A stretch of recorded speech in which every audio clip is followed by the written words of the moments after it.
Hello guys, good afternoon. Kamusta yung inyong Christmas, mga kasari?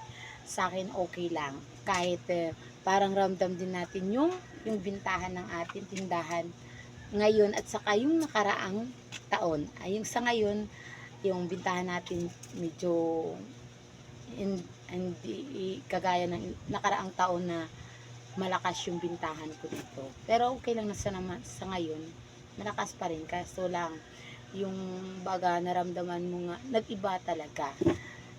At saka yung, eto, napahanda rin ako, pinaghandaan ko rin yung Christmas natin. Marami tayong stock ng mga inumin, sigarilyo, at saka yung mga soft drinks.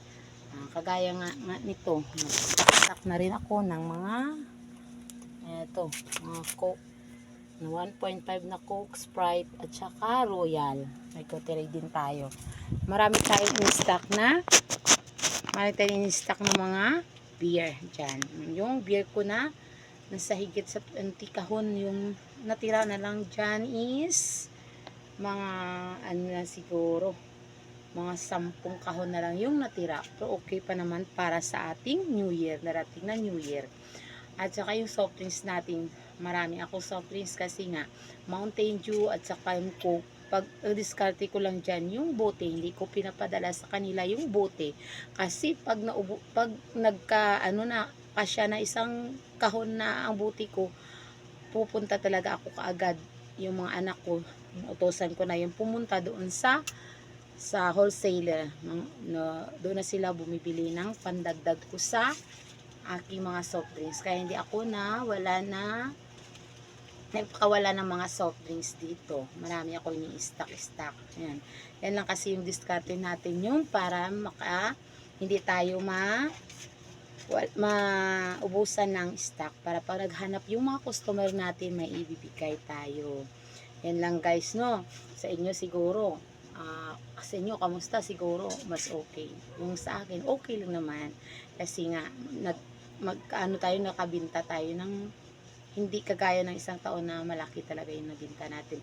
Pero yung ano talaga doon, ang nagkaiba lang sa nakaraang taon, marami tayong napaubos na mga inumin at saka yung soft drinks. Kaso lang, utang naman. Sa ngayon, sobrang higpit ko siguro. Yun na, parang hindi masyadong lumaki yung income ko sa nakaraang taon. Kasi nga ngayon, sabi ko, reserve sila pag may okasyon, pa-reserve sila ng soft drinks at saka yung beer. Kahon-kahon sila mapareserve pero wala naman pinibigay na pera na yung bayad. Yan, nahirapan ako na singilin yun. Tagal kasi pag maningil tayo, aabutin pa ng ilang buwan bago natin masingil sa kanila at saka hindi na yung buo yung pera na mabigay sa'yo, yung mabalik sa'yo. Yung nga sabi mo, nagkaano ka nga, mayroon tayong tinubo doon.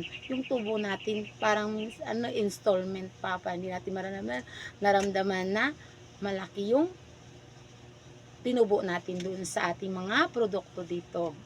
Mga bintaan natin dito sa ating tindahan. Kaya siguro sa ngayon kasi hindi ako nagpapautang. Lalo na yung beer kasi nadala na ako no. Ay yung nakaiba lang ngayon, hawak ko talaga yung buo yung pera, yung punan ko at saka yung tubo ko, hawakan ko. Yun lang ang advantage doon sa nakaraang taon. Pero okay lang naman kasi nga random natin kasi basta Pasko, marami tayong mga gastusin.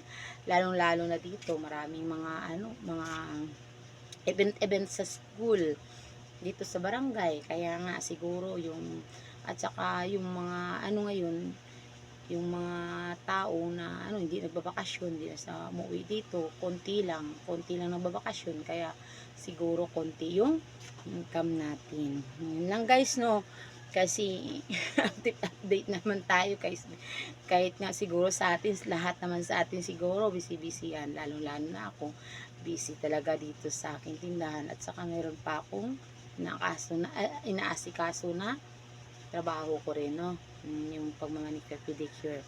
Yun. Yan lang guys, no? Siguro sa inyo, siguro malakihan. Sa akin, okay lang. Yan lang guys, no? Okay. Naman, no? Subscribe naman sa akin. Like and share. No? Thank you for watching no, ang Merry Christmas and advance Happy New Year. God bless all. Thank you very much. Bye.